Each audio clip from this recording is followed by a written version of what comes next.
திருந்திய செவ்வியல்புகள் பொருந்திய மொழிகள் தான் செம்மொழிகள் அப்படின்னு சொல்லுவாங்க. கிரேக்கம், லத்தீன், சமஸ்கிருதம், சீனம், எபிரேயம், அரபு, ஈப்ரு ஆகியவற்றை செம்மொழி அப்படின்னு பட்டியலிடுறார் மொழியியலறிஞர் ச. அகத்தியலிங்கம்.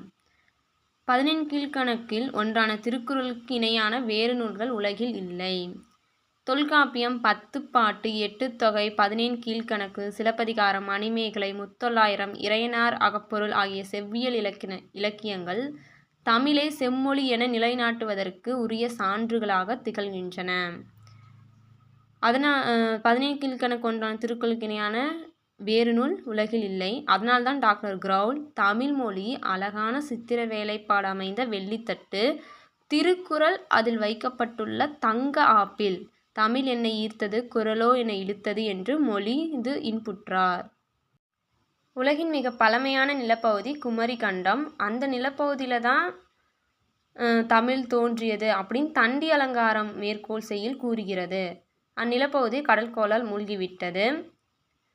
ஓங்கலிடை வந்து உயர்ந்தோர் தொழ விளங்கி ஏங்கொழுநீர் ஞாலத் திருளகற்றும் ஆங்கவற்றுள் மின்னேர் தனியாழி வெங்கதிரோன் றெனையது தன்னேர் இல்லாத தமிழ்.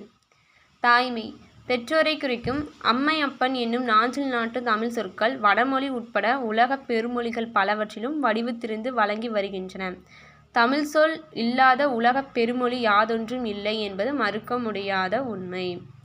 தூய்மை தமிழ் பிறமொழி துணையின்றி தனித்து இயங்குவது மட்டுமன்றி தலைத்தோங்கவும் செய்யும் என்று கூறினார் கால்டுவெல். மும்மை தமிழ் இசை, நாடகம் இதையெல்லாம் சேர்ந்தது தான். முதற் சங்கத்திலிருந்தே இசையும் நாடகமும் இயற்றமிழோடு இணைந்து முத்தமிழென வழங்கி வரலாயிற்று. முதல் 2 சங்கத்திலும் வழங்கிய இலக்கண நூல்கள் முத்தமிழ் பற்றியவனாகவே இருந்தன. எல்லா சொல்லும் பொருள் குறித்தனவே என்பது தொல்காப்பிய நூற்பா கூறுகிறது. எல்லா சொல்லும் பொருள் குறித்தனவே. ஒரு சொல் இருந்துச்சுன்னா அதுக்கு ஒரு பொருள் இருக்கும் அப்படிங்கிறது தொல்காப்பிய நூற்பா கூறுகிறது. தமிழில் இடுகுறி பெயர்கள் மிகவும் குறைவு.